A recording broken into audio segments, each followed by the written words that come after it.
For chapter 8, we're going to be talking about the fourth commandment today, which is honor your father and your mother. And the thing I love about this whole looking at the Ten Commandments is we're looking and realizing that there's a lot more to the commandments than meets the eye, maybe at first glance. And so this one is a good one, a little bit shorter, I think, than the last few, but it's all been good. Hopefully this has been helpful for you and helpful exercise.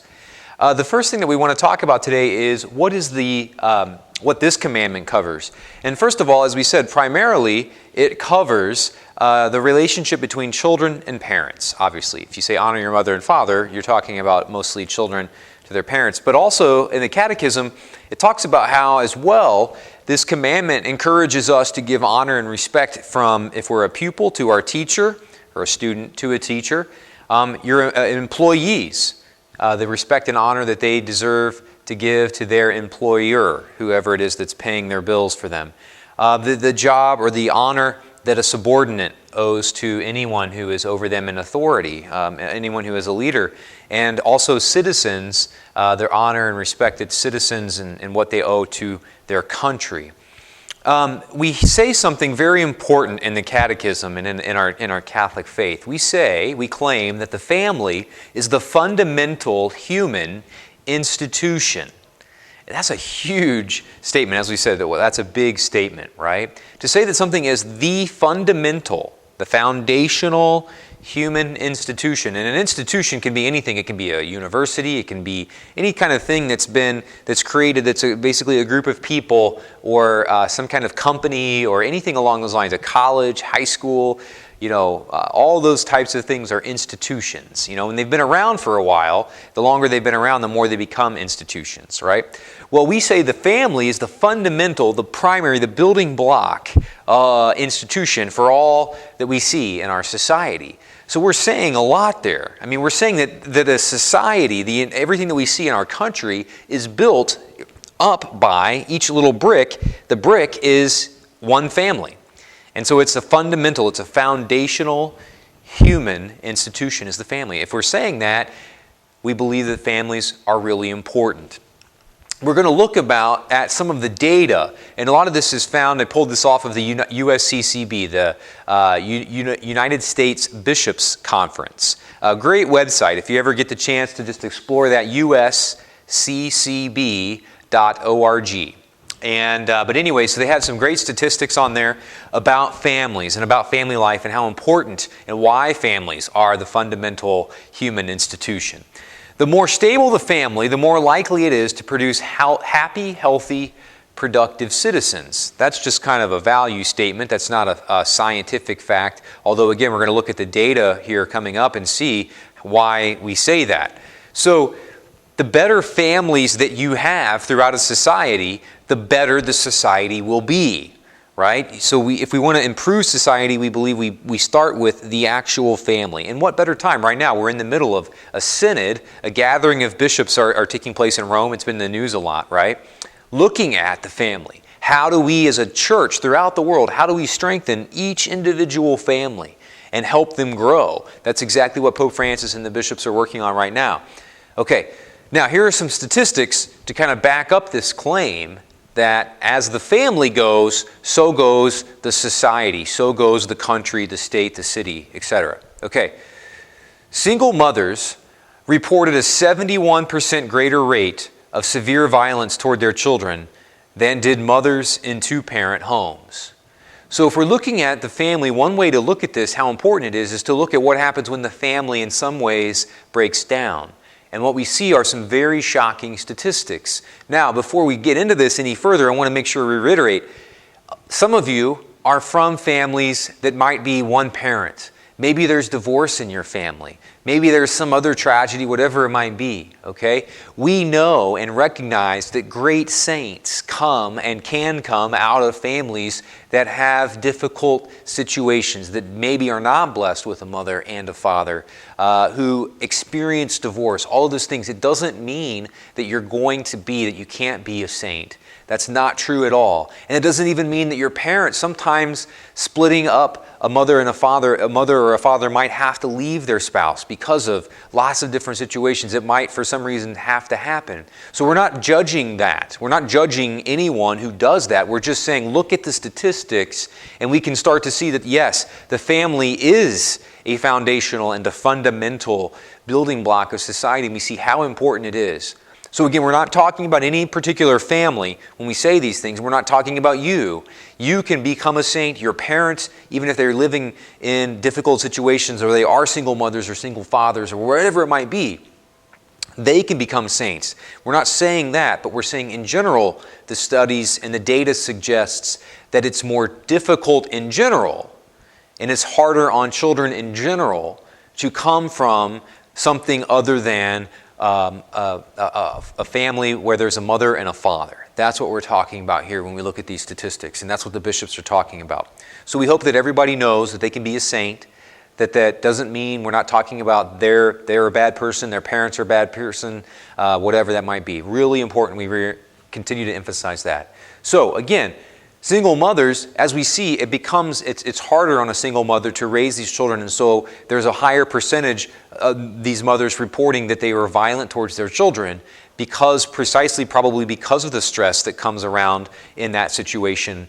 A lot more data here, and it's kind of hard to read, so we'll go through these one at a time. First thing, children raised in an intact married families are more likely to attend college, physically and emotionally healthier, less likely to be physically or sexually abused, less likely to use drugs or alcohol and to commit delinquent behaviors. They have a decreased risk of divorcing when they get married. They are less likely to become pregnant or impregnate someone as a teenager and are less likely to be raised in poverty. If that statistic alone does not convey to you the importance of families, mother, father, children, keeping families intact and so forth, unless, obviously, again, in a particular situation, something warrants the actual splitting of the parents. But in general, if this does not convey to you the importance of the family, everything goes better. Everything works better in general when we have a family that's intact.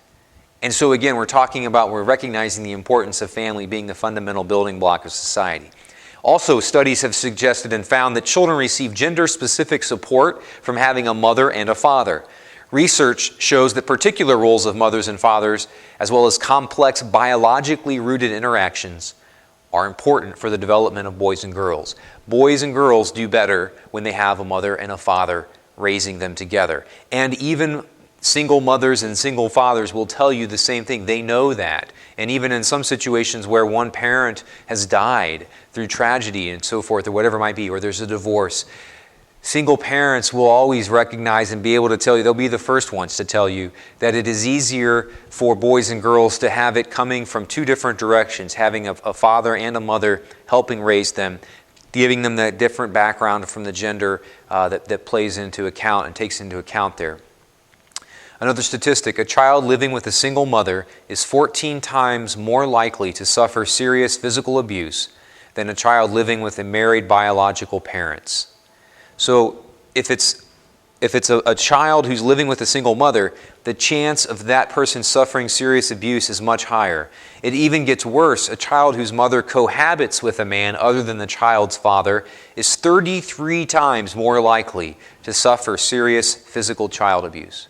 So if the mother separates from the biological father and then is now living with another man, what is found is that child is much more likely, 33 times more likely to be abused than when the mother stays and lives with the biological father. Final two, in married families, about a third of adolescents are sexually active. When we talk about teenagers that are living in separated homes, cohabitating households, divorced families, and so forth, that percentage rises above 50. So we see a big jump among families that are not living in that traditional sense of a mother and a father and so forth. You see the likelihood of a child becoming sexually active before marriage increasing greatly. Growing up outside an intact marriage increases the chance that children themselves will divorce or become unwed parents. And again, that kind of flows out of that. So again, what we see here is that the family is the fundamental building block of society. These provide us and show us why this is the case, that the family is the fundamental human institution. And it's why we continue to work in the church and are against lots of other things. We can talk about those later. Why we are against same-sex marriage and so on and so forth. It all kind of flows out of this teaching here. But again, we're talking mostly today about parents and children coming out of the fourth commandment. But again, it's the one that references family. Parents in Scripture, there are two Scripture passages, Sirach 3:3, and there are many more, just pulled out a couple. Whoever honors his father atones for sins. That means kind of makes up for sins. Whoever honors his father atones for sins, and whoever glorifies his mother is like one who lays up treasure. Another one from Colossians 3:20. Children, obey your parents in everything, for this pleases the Lord. So again, we're seeing some other reminders of those. So a couple of questions here in the middle of the class I want to ask you. First of all, this is the only review question today. What are the two things we are supposed to do on Sunday? What are the two things that we're supposed to do on Sunday? What I'd like you to do in questions 2, 3, 4, and 5, what is the first commandment? What is the second commandment? What is the third commandment? And what is the fourth commandment that we're talking about today, right? Knowing these 10 commandments. Okay, so we'll do this as a review. Those are our first 5 questions for this chapter. Okay, we'll have some more at the end. The Catechism on Children and Parents. Respect for parents derives from gratitude toward those who, by the gift of life, their love and their work, have brought their children in the world and enabled them to grow in stature, wisdom, and grace. Respect for parents, what we're talking about in the fourth commandment, comes from the fact that your parents have sacrificed and given of themselves money, time, all these types of things, even their literal biological self. The fact that your mother helped feed you and nurse you and give you, and your mom and dad stayed up with you at night and changed your diapers and all these sorts of things, and the great sacrifices that they've made to bring you into the world. That's the first thing that respect for them should flow out of. A great sense of gratitude toward them for what they've done for you. And many kids, it takes a long time before we can even recognize what it is that our parents did for us, right? So that's why God has to command us to do it. He says, honor your father and your mother even before you figure out that you should do that, just out of being thankful for the fact that you're here, right? But it should at some point, hopefully, and as we get older, I can say, I know in my own case for sure, and I know many other people, it starts to transition, and not so much that I'm honoring my mother and father out of a commandment, because I finally start to realize how much they did for me, how much sacrifice they made for me. The school and the sports and the driving and the loving and the counseling and all of that stuff. That's really, it should get to the point where the fourth commandment is something that we can live without God telling us we have to do it.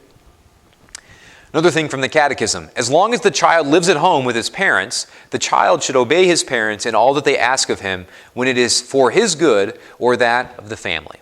So when you're living at home, the church says, you have to honor and obey your parents in all that they ask of you. Now, this is important, okay? Some people will ask this. If a child is convinced in conscience that it would be morally wrong to obey a particular order, he must not do so. This doesn't happen very often, but if your parents ask you to do something that is wrong, ask you to do something that is sinful, ask you to do something that you know in your conscience is the wrong thing to do, is the evil thing to do, is the sinful thing to do, then of course the fourth commandment does not compel you or make you do that. In fact, you should not do those things. So if your mom or your dad comes to you and says, hey, go kill this person, or hey, go do this, or go do that, that's wrong, we of course still are not bound by the fourth commandment in that case. Okay? Now, a parent, it also talks about the church, what the parent owes the child. And it's really important to know that. You're going to be parent someday, most likely, or a priest or whatever. But anyways, what does a parent owe a child? A parent owes a child fairness and understanding. A parent needs to strive to be fair. A parent needs to strive to understand what a child's going under and is undergoing and all of the pressures and so forth. But that also involves a parent can't understand you unless you're talking to them. My brother Tony is a particular example. I know we all did a bad job, but I have a brother who's going to be a priest. He's awesome, great guy. When he was growing up, he's kind of well known among our family as he didn't talk to my mom for like 2 or 3 years growing up in high school, right? And not that he probably didn't talk to my dad very much either, right? So understanding, a parent has to want to understand their child, but the child, you as a teenager and so forth, you have the job of also helping your parents understand you. They come home, you come home, and your mom's like, wants to understand you and find out how things are going. And it's like, hey, how's it going? How was school today? And you're like, fine. And you go off and you play video games. Well, how's your mom or dad supposed to understand you, follow this commandment to understand the child if you're not sharing with them what's going on in your life? They can't, right? Your parents also owe you discipline. And you might think, well, that's ridiculous. I don't want to have discipline. I don't want them to train me in that. But the church says the scriptures say if you spare the rod, if you don't discipline your child and teach them this thing, then you spoil the child.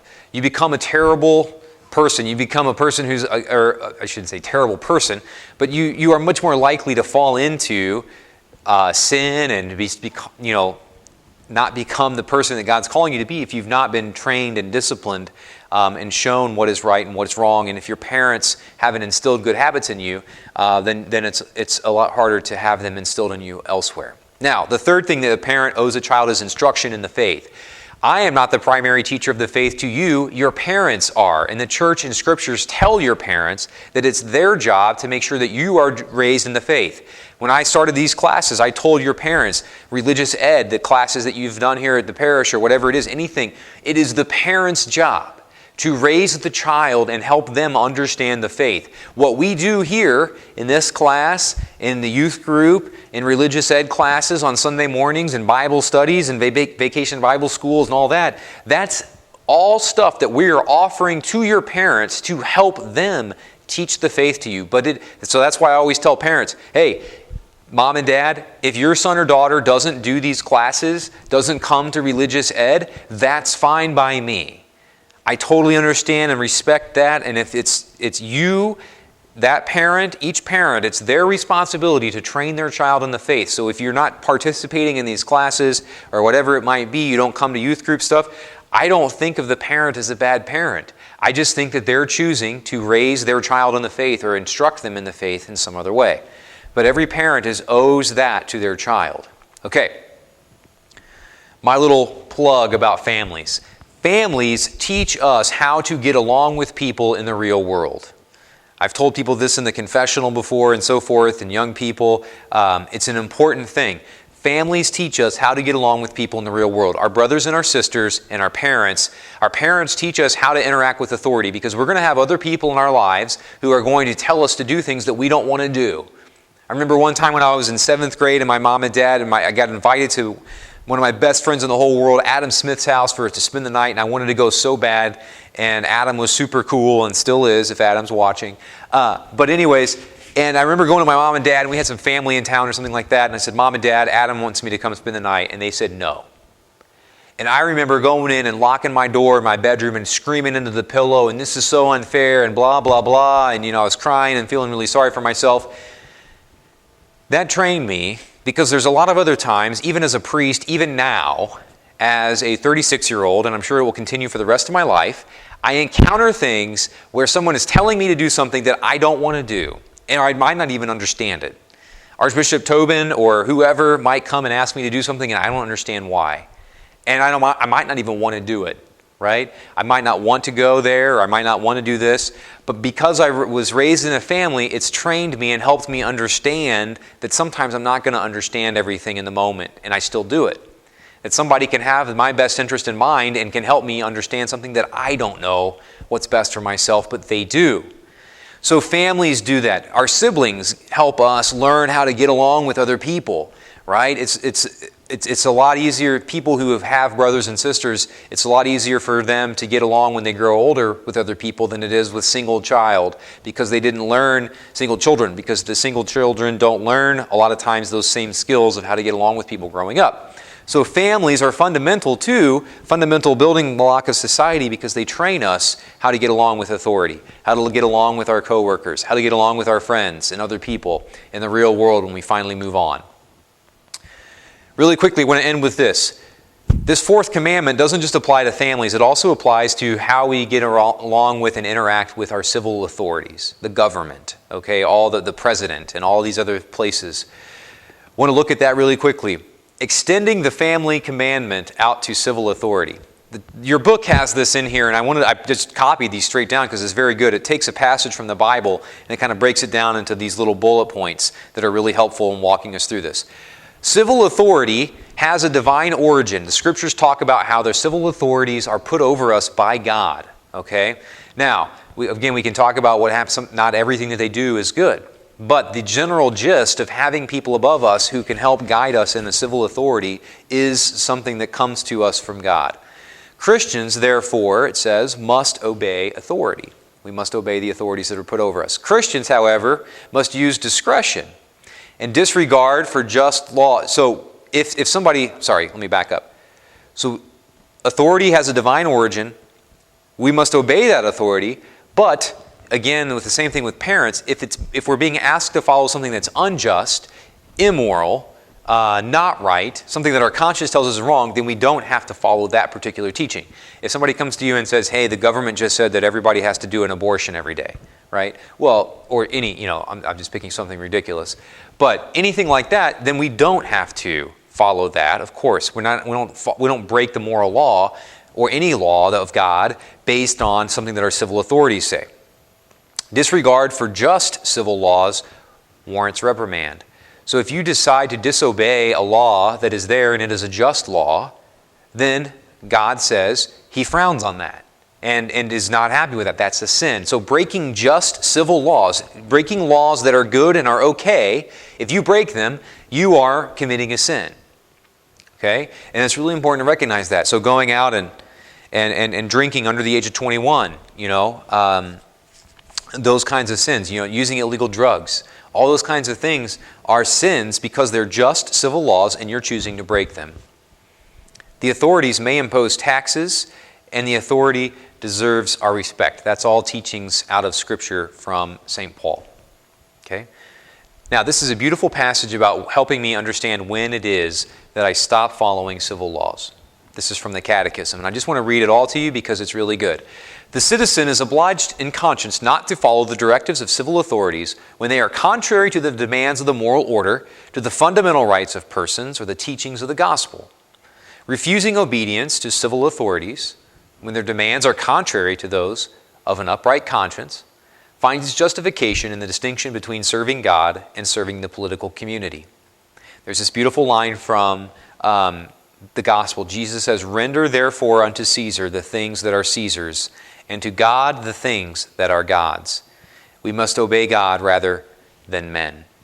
So, I break the civil laws. If there's a law that's asking me to do something that's immoral or wrong, I can break that when they are contrary to the demands of the moral order or the gospel. I have to follow the political order. I have to do what the civil authorities tell me to do and so forth until they cross that line and are forcing me to choose. When they force you to choose between following God and God's laws and following their laws, then at that point, we obviously choose to go down and follow the laws of God. But as long as the laws are just and okay, we have to follow those in our day-to-day life, our political society. Final questions. Write down one of the biblical quotes about children and parents. I put 2 on the screen. You can find other ones out there too. Write down one of the biblical quotes about children and parents and tell me where it's from. So was it from Sirach? Was it from Colossians? Was it from Leviticus? There's other ones in your book. If you want to find them really quickly, you can find some good ones. Number 7, I should generally follow the laws of the land. When can I choose not to follow them? I should generally follow the laws of the land. When can I choose to not follow them? And then that's all for this chapter. There's a really great thing about St. Elizabeth Ann Seton in the end of your chapter there that I would really highly encourage you to read, talking about what she did to help bring Catholic education and things like what we're doing right now, teaching the faith, how she came to bring those about. She had 2 lives, and she kind of lost everything that she had and then started working in Catholic education and brought about our Catholic school system. So, great story about her. I'm not going to ask you anything about her today. There's 7 questions for this chapter or for this lesson. So, that's it for today. Have a great weekend, and hope you're doing well. Call if I can help with anything. God bless.